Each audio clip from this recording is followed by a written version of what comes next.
There it goes. All right, guys. Talk shoe. Recorded live. Good morning, good afternoon, or good evening, wherever you may be across the nation or around the world. Once again, you are listening to the VMware Community's Roundtable Podcast. Today is September 11th, 2024, Wednesday. It's time for Podcast Day. I'm Eric Nielsen, and my co-host is Julia Klaus. Corey Romero is on vacation, but we got Julia here. We're fresh off VMware Explore in Vegas, and we've got Tony Foster and Frankie and Barragan. We're all going to just do a community roundtable and talk about what we take away from Explore. But before we do that, let's do a little bit of the news. A little bit of the news is that Explore Europe is coming up, and we're excited about that. So everything you hear us talk about today is going to be done at Explore in Europe as well. That's coming up, and I think Content Calendar goes live next week, Julia. If I remember right, I think we got Content Calendar going live for Explore in on the 18th, Barcelona. Right? What date is it? September 18th.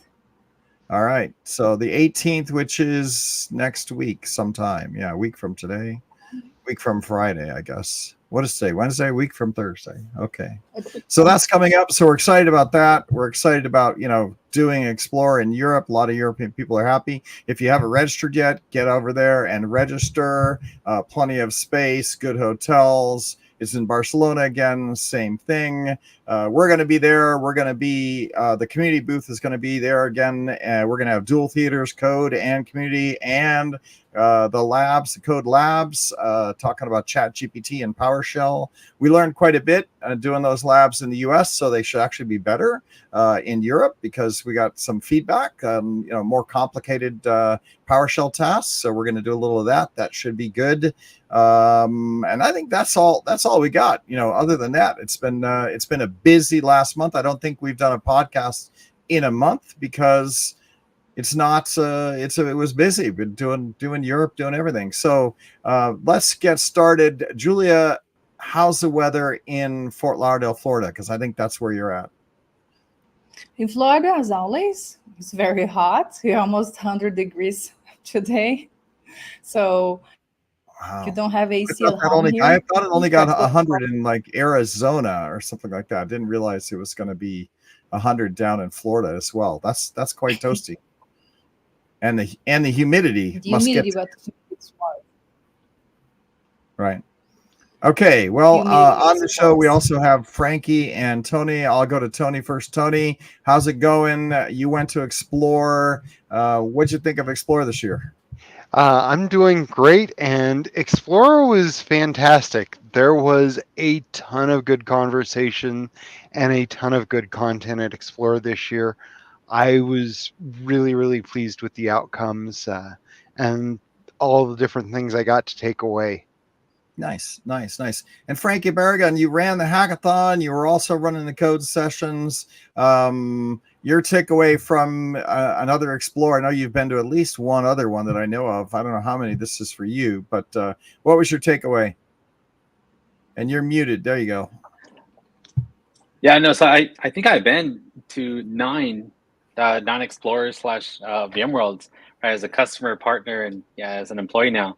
But yeah, no, I every single time, right? Every single time it's about the community, and nothing surprises me more than seeing the technical sessions, right? The actual technical sessions where people show up and want to learn stuff, and those are so popular and people love it. So yeah, it was nice to see new faces too, and yeah, just reconnect with the community. Love it. The hackathon was great too. So we got some first timers. Great stuff. Yeah. Cool. So Julia, I know you kind of ran the community booth with the 2 theaters and the code lab sessions, and I was doing the lab sessions. You trended. I think you trended. We got a social media report, and you were like in the top 3 of people that trended on social. And it was mostly the pictures of all the stuff going on in the booth. I felt like the booth was the happening place to be. The community booth was the happening place to be this year at the event. Yes, Eric, I had a feeling that everybody who was at the Explorer and touched our booth at some point who went to see us, because we have through the booth for our mats and our scanners over 4,000 people. But the ones who didn't scan, I'm sure they asked around, talked to us. So that was very successful this year. The booth was crowded all the time. All the sessions, 48 sessions on code, 48 sessions on the community quick talks. They're all the time as well, so busy. We had overflow in many of the sessions. The community coming to chat in front of the booth as well. The sentiment of the community, as Tony mentioned, the conversations. We was a smaller event. We targeted smaller. We had reasons, and I was really pleased to see that our community is still there. And of course, we can talk more, but I had so many takeaways talking to everybody again and seeing that our legacy community is still there. New faces as well, super curious, interested in learning how to be part of the community. I had a great time, and I was missing this, and I haven't been last year, but Yeah, I it would was say it was the heartbeat of what I'd call the show, right? Even though when you go into the cafeteria, there were a ton of people. 5,500, people came to the event, which was, good. And given that we didn't invite the EUC people, right? Like Omnissa wasn't really there, then that's actually a really good turnout, right? And although it was busy in the community booth, when you go to the cafeteria, there's literally miles of tables. It feels like I had to walk. I always got there late, and so I'd have to walk like 5 blocks down through and it's just people after people. So you really don't get a sense of how many people 5,000 plus are until you actually see 5,000, right? That's one thing. That's one key takeaway I would say is that the attendance was great. I felt like it was a conference for adults, right? People that really wanted to learn, people that weren't just there to party, right? Like the expo hall was light because they had kind of blown up the partner ecosystem. And Hawk had said that he could have done a better job, with the partner ecosystem transition, and they're still working through that. And so the expo center didn't have a lot of the traditional big partners, but they're working through that. And what that meant was you didn't have a lot of partner marketers running around, and you didn't have a lot of partner marketing companies, running around as well. So that meant that the community booth was the kind of fun place to be, right? And the people that were there were pretty serious VCDX 181, runs big home labs, people that had enterprises, that they were running VCF. They were talking about VCF. It was a fairly technical conference this time. And in the old days, I used to go to Unix Expo, and see technical conference on Unix in the old days. And this, they were all geeky, pretty heavy, serious technical. They weren't a bunch of party beer drinkers. And I would say that this conference had that vibe. It had a little bit more of a serious vibe to it, which I got a sense. yes, And for that, sorry. If you consider that was the first year after the acquisition, when you're still resetting our partnership ecosystem, it has been not even 18 months after the acquisition. So we were concerned in March when we started to plan all of it. And we had like over 5,000 people. I think it was a very good outcome. And we were excited for next year. And that's what Brock also mentioned, that he acknowledged that he could have done a better job with our partnership environment. And of course, we are working on that. And I see the company working as well on bringing more partners for the next year. So I believe that next year will be stronger, way stronger. Well, I think this was the down curve of the U, if I guess, because we are still now resetting partnership, making changes that will benefit the whole community as well. So I just see it coming up from now, and I'm being very optimistic on that. Frankie, we're going to add something. Yeah, and how you touched right with the smaller amount of marketing too, and that was a big push as we were working with the content team to schedule sessions, right? In both of our theaters, that hey, you know what, we marketing, right? And it's a testament, right? Where just to show the community that the team here, the internal team, is listening and reading all the reviews that people are sending in, right? And it's less marketing, more teach us, and that's what we focused on. And yeah, we have the backing of a business, so it made it nice and easy. So it was great. And I'd like to make a quote for the. Go ahead. I was just going to add on to what Frankie said. Being a presenter who presented in both the communities booth, the code booth, and as a breakout session, it was very evident that the people who were in attendance were there to learn. And that really came through on Thursday. I had the last breakout session of the day, and our room was more than half full, which is insanely good for the last session of the last day. Yeah, I would say that some of the last session of the community booth was also, full, right? So people hung out there for the show, got their content. Tony Foster, what did you think of the vSphere 9 announcement and any kind of buzz around that? So I'm really excited about vSphere 9. Being a V expert, I've known about it for a little while, but there's a good buzz about it. And there are a lot of new features that I personally am looking forward to. Those who know me know I love GPUs and everything. And a lot of the new GPU features that are being incorporated into the 9.0 release are really exciting. So those who have played with the new GPU fling that came out here about a month ago, you're going to see those features incorporated into 9.0, it sounds like, and even more. So it's one of those things I'm really excited about. I know a lot of the people in the community that I circulate with were buzzing about that. And then just some of the other nice features that are out there that are going to enhance the product and really help make it better for enterprises to manage their virtualization environment. Yeah, it was just nice to hear us talk about new technology as well and moving the company forward and delivering that.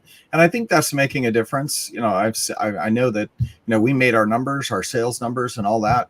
For Q3, we announced our earnings; they're all good, and so we're happy about that. We're happy about the fact that the product vision is coming together, and big customers are coming and engaging with us. So I like that. I got to listen to Hawk talk at the VMUG board meeting. He came to the VMUG board meeting and talked to us about, on-prem. His message was, those people that went to the cloud were premature, right? That and I've always said this, I don't know if you guys have ever heard me tell the story of, I feel like when we did the VMC and AWS and connecting to AWS and the cloud story, I felt like we were just building a massive bridge from our island to the mainland. And we thought, oh, that'll be good. Well, we now, our island called VMware is now connected to the cloud mainland. And I was always like, yeah, this is just going to have everybody get their semi trucks and load up their houses and move away, right? Because maybe they just actually want to live on the mainland. They don't want to live on our happy island. And so I felt like we were connecting people to leave, right? And if you look at Hawk, he actually kind of believes like, yeah, we actually compete with the cloud, right? We are an on-prem data center driven solution. We like the technology. We like AI on-prem.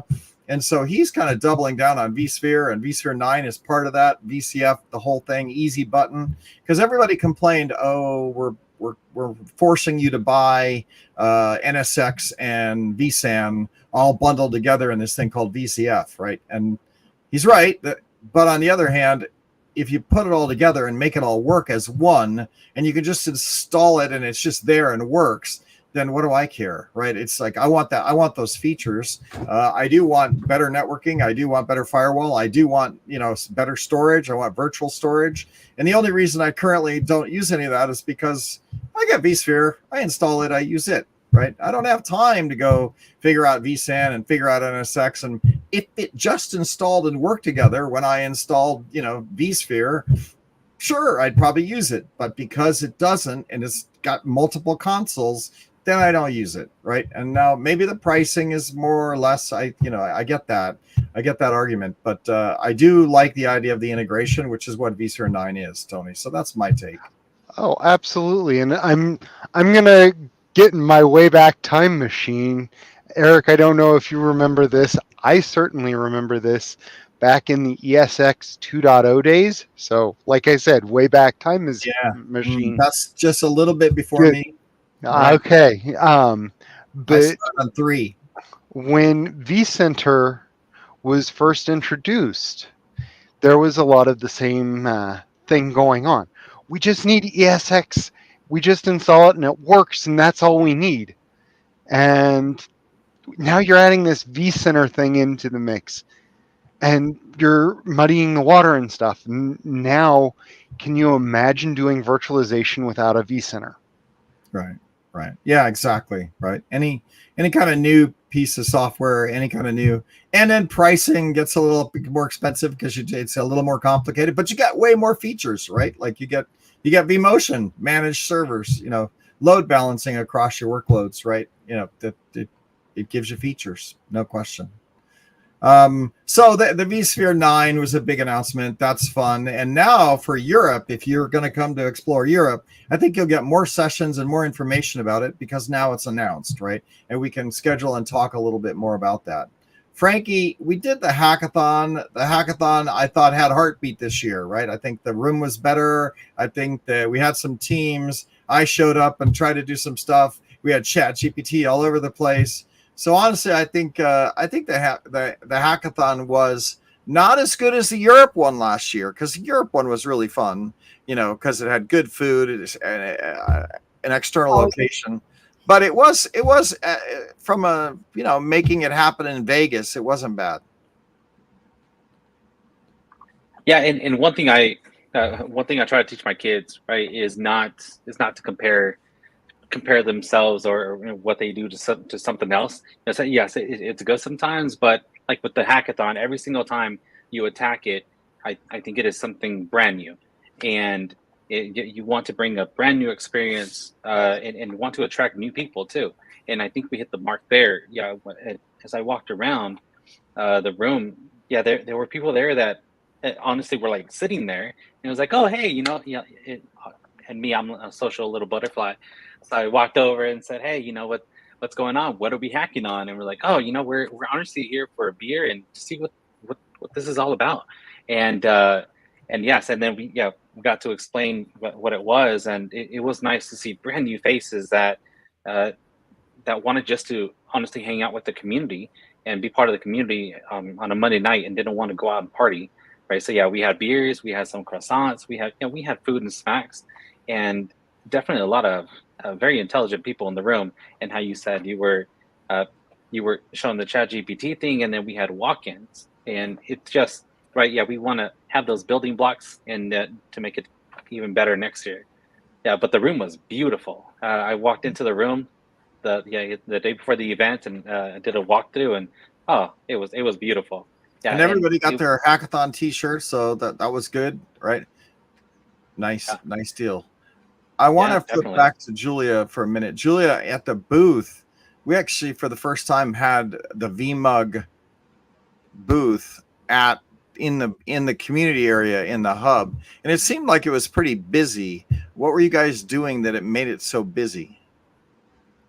It was Juliana from vMug and Jean that were running that booth, and it was nice to see they were giving there was a gamification that if you visit our booth you'd get some points, but all the attendees who went to the booth, they got there for the gamification and they stayed because they just enjoyed to chat about the vMug and all the meetings and what vMug has been doing, and they got a lot of new vMug members this year, Eric.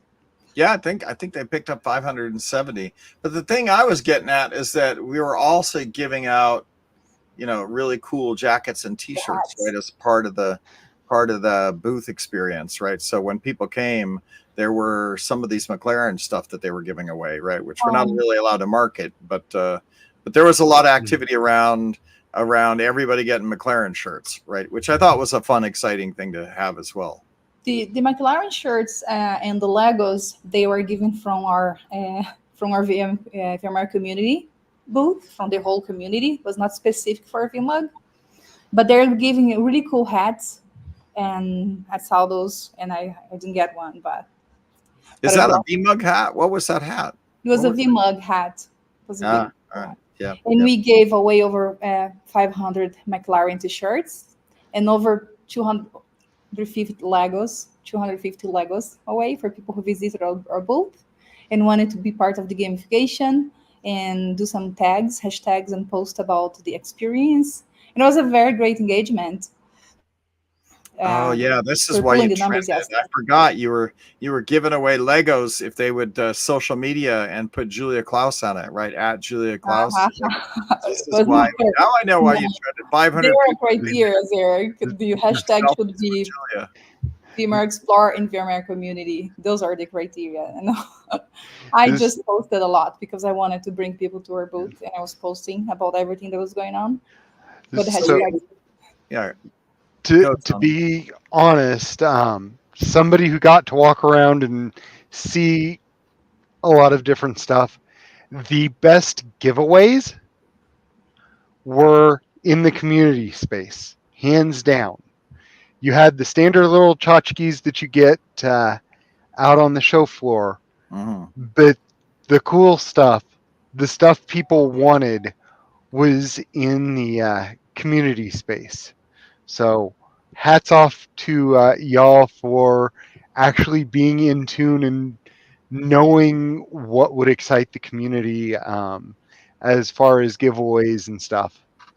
Yeah, that was good. And people say, bro, Broadcom's cheap, but actually they're not cheap. We had stuff there. They actually had a Broadcom store as well, and there was gamification that if you went around and did other things, you could go back to a big store like you do, turn in your chips to go get other things, right? So there was quite a bit of stuff to do when you were bored, right? And who wants to rate the food? I'll give you my rating of the food, but Tony, what'd you think of the food? I was impressed. And pro tip for you, Eric, instead of going downstairs to get food and having to go through hundreds and hundreds of rows of tables, go into the expo and hit the food in the corner of the expo. Oh, do they have food in there? Oh, I didn't know that. Yes, they had all of the lunches and stuff that you got downstairs just tucked away in the back corner of the expo. That would have saved me a million miles of walking, for sure. And I was thoroughly impressed with the food. I thought it was good. It was hot food. It was good food. You had either chicken or beef or something with vegetables and potatoes and bread roll and soup. So it's classic Vegas fare. Nice Yes. enough. And I've been going since 2008, and this food is on par with 2008, 2009, 2010 The VMworld. Vegas food. Yeah.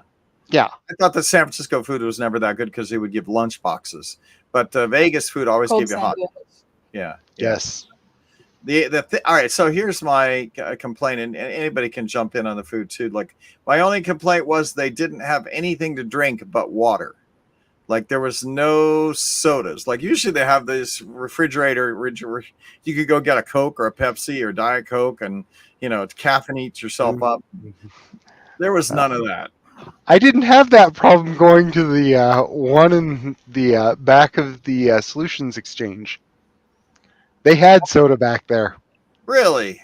Really? Oh, whole tables of it. Have soda down in the lunch area. When you went to the lunch area, there was basically just water, right? Flavored water. Not even flavored, just like water with some lemonade slices in it, and that was it.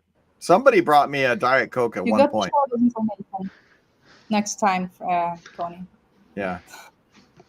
We'll hook you up. I guess so. Now the other thing we had is we had the vExpert / VMUG / Tanzu community party.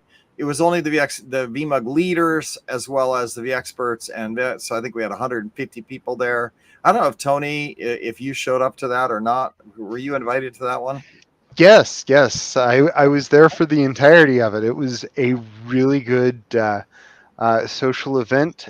Got to talk with some of the people that just weren't coming past the community theater, which is where I spent a lot of my time. So got to talk to them, got to talk with Hawk. It was a really good time, and a lot of information sharing and discussion about stuff. Julia, So- what did you think?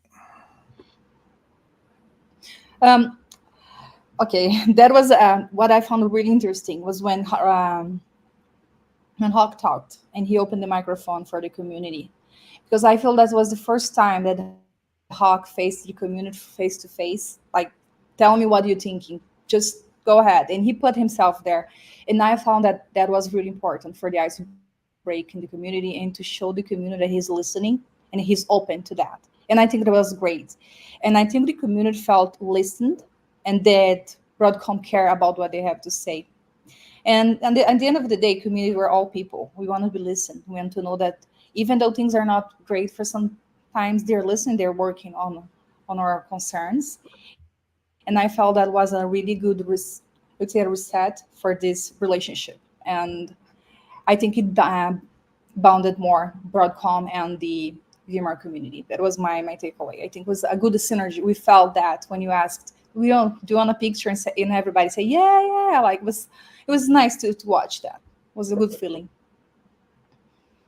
Very good feeling on that. Yeah, no, I'm with Tony. Yeah, I love that Hawk was there, right? Yeah, and he did his thing, and he put himself out there, right? And there is no, everything's out the window at that point, right? You're there, you have a microphone, and then when you hand off a microphone to somebody else, or you just you're out there by yourself, right? But I got to meet some brand new community members that I had never met before, and that was really, really cool. I got to practice some Spanish and a little bit of Portuguese too with some of the people. Oh man, it's beautiful to meet all these people from around the world, and not be in sales, right? And not be in quote unquote sales, and like ask them, hey, you know what? I was a VMUG leader back in the day as well, and I'm part of the community just like you. Yeah, please give me some honest feedback. What do you think? And and it is nice to be able to hear that honesty from the community, and yes, and I will gladly let people know, the proper people know what was said, but it was great. I like the setting as well, right? You can see the strip going on, and it was a little hot out there, not gonna lie, but being underneath the little water thing, and it was great. Yeah, The thing that struck me about community now under the Broadcom umbrella, and Hawk coming there and spending a half an hour talking to people and engaging. He was a little bit more direct than Pat Gelsinger. When Pat Gelsinger used to come, he'd just walk around and take selfies and chat with people. But Hawk actually got up with a microphone and actually addressed issues, right? And then let people ask him questions. And somebody asked questions about education licensing and upgrading licensing, and really to the point questions, and he just addressed them. And a couple of them said, yeah, we'll fix that. Here's my email address, send me email, and I'll go get that fixed. That sounds like a bug, right? So I think he's very much a business oriented, business first. He said that in a meeting this morning. He's like, we focus on business, right? We're not like a party company. We don't have epic values. We're not a green energy company. We focus on business and business needs. And if you want to go have time to have fun, playing ping pong and flip cup and whatever other things you want to do, that's not Broadcom culture. Broadcom culture is to get together and solve business. And the reason he liked community, and he called out community in this meeting, is that he said community solves problems, right? Community helps each other solve problems. So I think community might take a slightly different tone over the next 5 years at Broadcom, in that he loves it. He's very supportive of it, but it's also less about partying together and more about working together, right? To share information and teach each other, and engage with each other on elements that enable business. He's a very business focused person, so big parties and gatherings so that we can all meet and share things, great. Spending money playing pinball all night, I don't think he wants to really do that. I think he wants to get people together to solve problems. And I think he said that about Explore. The reason he funded Explore and kept Explore going is that, it's 6,000 IT practitioners who want to learn from each other. And why wouldn't I do that? So I think there's a tone difference. And Tony, you said, very technical. People were serious there. And that's what I noticed with what community will probably be for Broadcom, VMware by Broadcom, is focused on helping people thrive in their professional career and implementing technologies inside their own company. And That's my it 2 helps cents. the company and helps the community as well, because while they give us some support, reflection, helping each others, they also learn directly, make network, and improve their careers. So I think it's two sides advantage that, and he understands that, in fostering communities is going to help the growth. Well, I think he's also coming around to the idea that community is fun, right? I think he is. There's a little bit of that where I saw him at that party and he kind of had told jokes and made everybody laugh, and he was getting into it as well. So I think there might be a little bit of him, pure business, but then there is a little bit of, camaraderie that might go on there. So his people side, community synergy. Frankie, do you remember what team won the hackathon? Yes, there was a VRA. It was a team. The team captain was Stefan McTeef.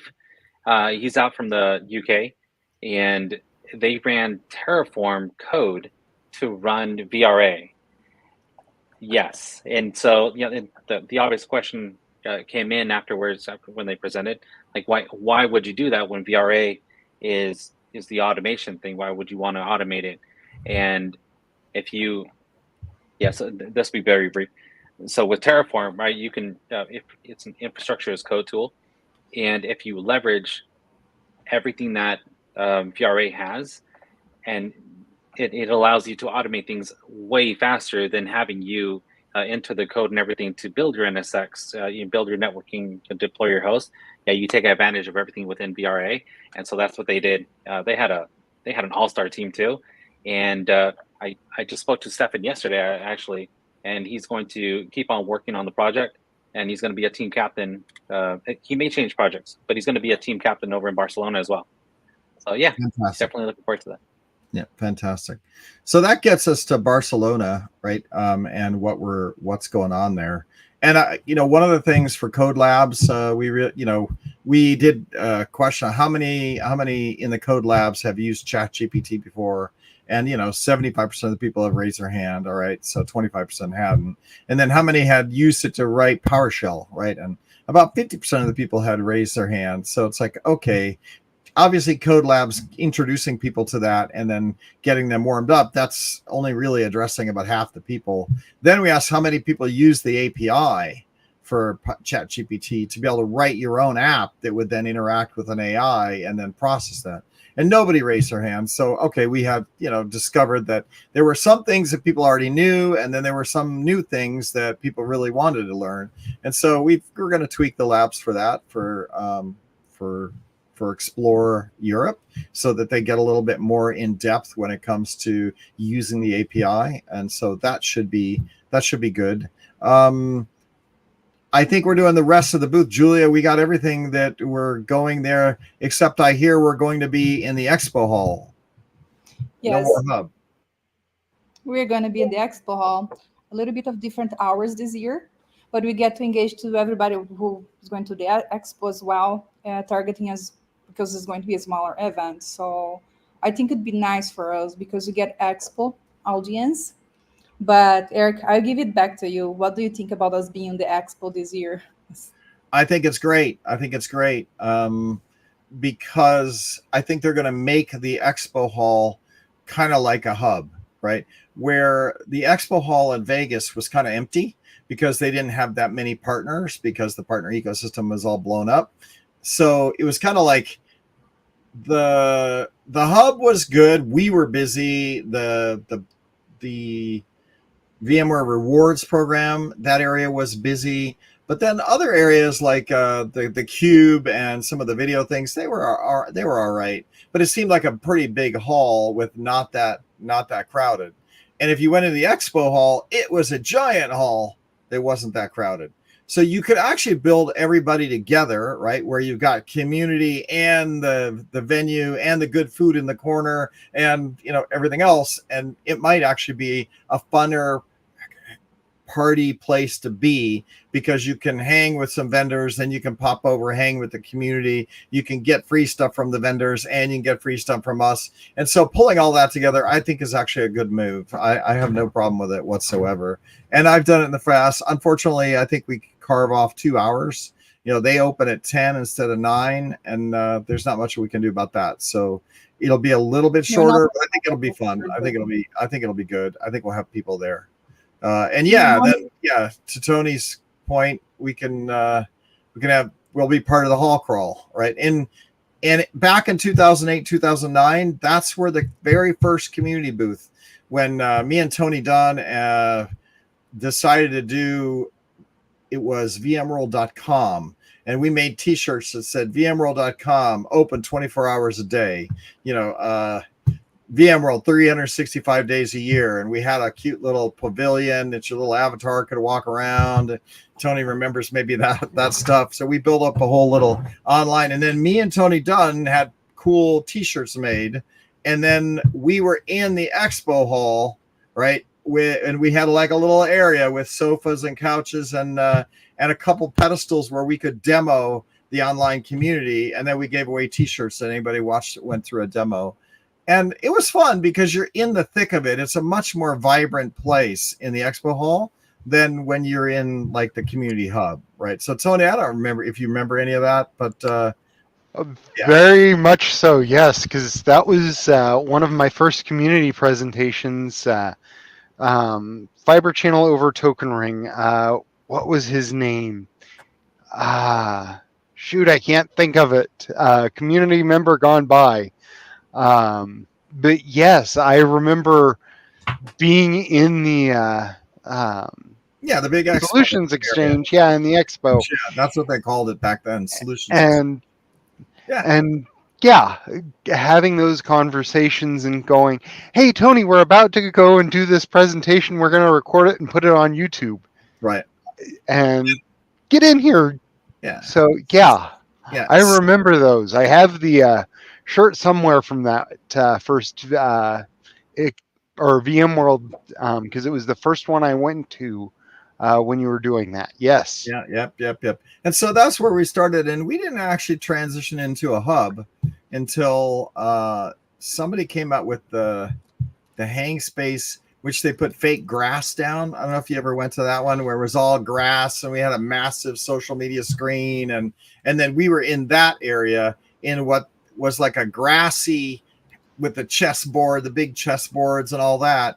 And then that was in front of the expo. So you'd walk through this grass area, and it was kind of like a hangout, indoor, outdoor, because it was in Vegas. It was inside. But they made it a big grass area with the artificial grass everywhere, deep grass too, not the cheap felt kind of stuff. And that was a lot of fun. And that changed, like, all of a sudden we have a hub, or we have a village. We called it the village.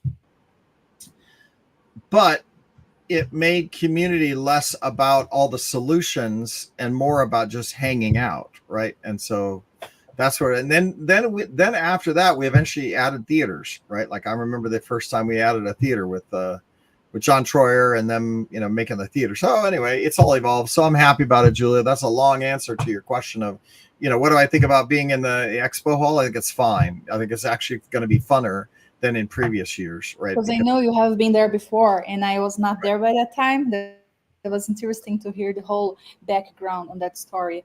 And then, that being said, we're being the expo, but you're not cutting any of the fun. We're having the the whole setup that we had to Vegas. We already Right. signed the final for floor plan. And I have the 2 theaters, the bloggers table, the front desk for the VMware community, and also the VMUG booth at the side. So we're gonna have plenty activities, And I hackathon, know it's, party, everything that we had in US. I don't know, Frankie, you know, we've got the same venue that we're booking for the hackathon that will be the one that had the good Yeah, the paella. paella. That was it, right? Yummy paella, hanging out, kind of a chill space. I love that space. That was a good hackathon space. So should be able to have fun there again this year, and that'll be great, right? Gotta find a So way to join the team then. yeah. So if you're listening to this and you're in Europe, you should come hang with us. Sign up for the hackathon. Do we know what day the hackathon's going to be? We I need to didn't confirm. Uh, Yeah, Yeah, we we need to think confirm. it's Monday, right? But we don't know that for a fact.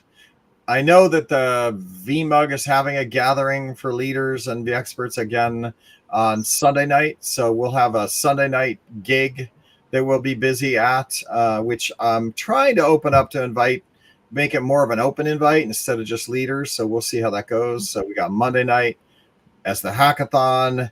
And then I don't think we have anything scheduled for Tuesday night because we're going to do the community party on Sunday night. That's kind of like a kickoff to the event. And then Tuesday, I think it's going to be open, and then Wednesday's the main party. And so, yeah, that's looking good. Tuesday and Monday.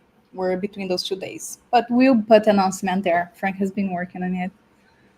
Yeah. So all in all, I thought the event was good. I thought the content was good. I thought the sessions were good. The divisions, the Tanzu division has been hitting on all cylinders. They're doing well. ANS, which is something network and security. I don't know how to say one of applications network and securities. That division is doing well. They're present.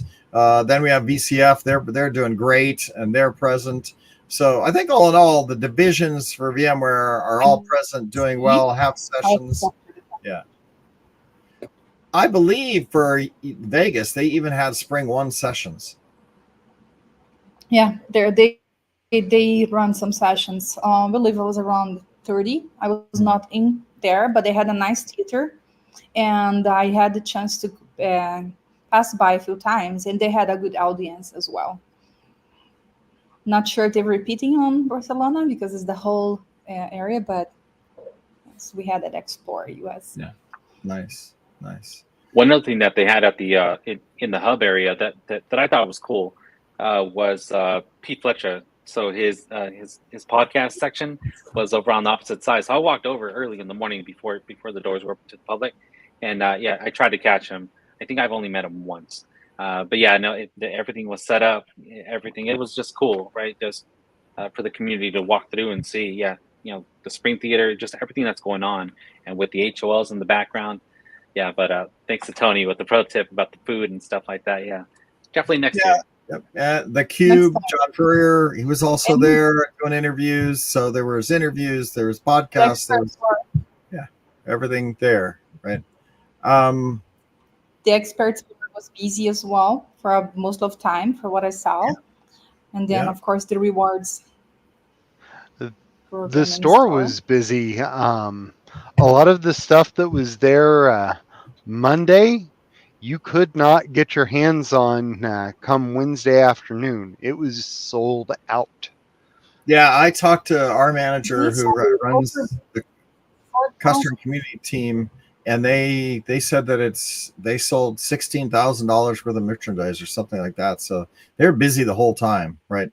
And I gotta say, I got a Broadcom branded, jacket out of the deal, right? So there you go, my first official black and red and white Broadcom gear. Like is interesting to turn that corner a little bit, just because they want us to kind of see ourselves as Broadcom, right? Like Broadcom, VMware by Broadcom, but we're basically Broadcom that's doing VMware stuff, right? So we are the Broadcom people. And even this morning, when we were in a meeting with Hawk Tan, our CEO, I got to ask him a question. I asked him, like, on the AI chips, that we're doing, because Broadcom does AI chips, right, to compete against NVIDIA, and, are we going to have fab issues when it comes to delivering these chips? Because GPUs are scarce right now, right? And they have supply issues for GPUs. And I was just curious what his answer would have been for fab issues for the Broadcom chips that do AI. So they have custom silicon AI, right? And he goes, no, TSMC does all our manufacturing, and they got plenty of fab capability now, so we're not going to be impacted by any kind of fab issues, right? So he's like, the answer, no. But the point is, Broadcom is Broadcom. They have Broadcom gear at the store. They had VMware gear at the store, VMware by Broadcom at the store. And to your point, Tony, it was crowded, and there were lines, right, to buy stuff. So that's kind of cool. So we march on, right? We march on as always, because the tech is good. They're investing in 9. Everything, makes it there. The sessions were great. Speakers were great. So, we'll get back on the social media chain and start promoting the Europe Barcelona sessions, because they're going to be great as well. And a lot of great people in Europe, a lot of great architects and technicians. So we should have some really good content from them as well. Any last words, Julia, Frankie, Tony, with regard to your Explore experience? Any final thoughts? Can't wait to do it next year. Exactly. I know you're working. The show can't stop. We're working to make VMware Explore Barcelona a great show to everybody, a nice space for our community. And for those, I want to also have to talk a little bit, just say a thank you for those who could not attend. Because when I say that our community, VMware Explore is the time of the year where we have the chance of all of us gathering and go and learn. But the community is running the whole year. On our online community, we have daily so many contributions, people asking for help, and other community members helping. Also, the Experts program, the code coaches, they're presenting sessions monthly. So it's the whole year that the community is happening. Many of those members could not be there for various reasons. And I wanted to say thank you to them as well, not only the ones that were there present. And of course, the stakeholders that worked behind the scenes as well to make it happen. It could not attend. It was not only us that were there. You bring up a good point, which is we did live stream both the community quick talks as well as the code talks, and those are out on YouTube, right? Or we've live streamed that on YouTube. And so even though V Brownbag wasn't there, we still did the talks, and we still live streamed. We recorded them all and publishing them on YouTube. So if you didn't make it to the show, you should be able to go watch the community sessions. It's on social, but we can share here as well. We have we live streamed I think Code is on YouTube and somewhere else, maybe on Twitter, right, Frankie? YouTube and Twitter. We live streamed the community sessions on our community page on Broadcom. So we have a live page on Broadcom that's still there on demand, and you don't have to be logged in to watch and have access to that. It's not gated, so it's available to everybody. If you go to communities.broadcom.com, the VMware Explore Live, you can find all those sessions there. And we also have them on YouTube, but it's cooler if you can go to Broadcom, to our community umbrella under Broadcom now, and watch it there. Community.broadcom.com. Yeah. Yes. Community.broadcom.com, and there is an Explore tab now, and you can go watch the community sessions. So we didn't lose anything because V Brownbag wasn't there. We did the same kind of thing, and now we've just integrated into our community site, community.broadcom.com, which is great. Good job. That was a lot of work by the community members, and thanks to those who didn't do it. Tony, we got 1 minute left, so I'm gonna then we're gonna wrap this up because I got other things to do. So barbecue. Any barbecue lately? I haven't done any barbecue. Yes, I did barbecue last night, so it's time for another one of Tony's crazy barbecue stories. I did fish sandwiches last night on the barbecue. So I took the little frozen fish planks, threw them on the grill, got those cooked, threw a couple of pickles on them, threw some pepper jack cheese on them, toasted my buns nicely on the grill, slid them off, put them on there, and had awesome fish fish sandwiches that would definitely beat anything you could get at a restaurant when it comes to fish. That's That sounds awesome. good. That's awesome. That sounds good. I'm on a diet because I'm finally getting rid of the COVID weight. So now that I'm gonna get COVID, I think I gotta lose about 40 more pounds and then I can start eating barbecue again. Right. But right now I'm on the wagon. So there Let's you go go. paleo diet. Then you can Mhm, eat all the mhm. meat you can. Yeah. Yeah. I'm looking forward to some ribs again. I haven't done ribs in like Oh. 3 months now. And it's like, I'm hungry for everything though, because I'm on a diet. So we'll just wait. We'll just wait. That sounds good. Barbecued fish sticks to make a fish sandwich. They were actual fish planks. They weren't just the little They sticks. weren't the little sticks. They were actually pieces of fish. Got it. All right. Yes, they were breaded and everything and came out of a Ziploc baggie, but I didn't know what a fish plank was, so I just assumed it was a fish stick, right? Julia similar Klaus, but bigger. Frankie Berrigan, Tony Foster, and myself. Thanks a lot for being here. We'll try to get some guests coming back on weekly. I know we took a month off while we were getting through Explorer, but now that we're back, we're going to try to make it intentional to show up every week. So thanks for listening, and we'll be back again next week. Thanks, guys. Bye bye. Thank you all.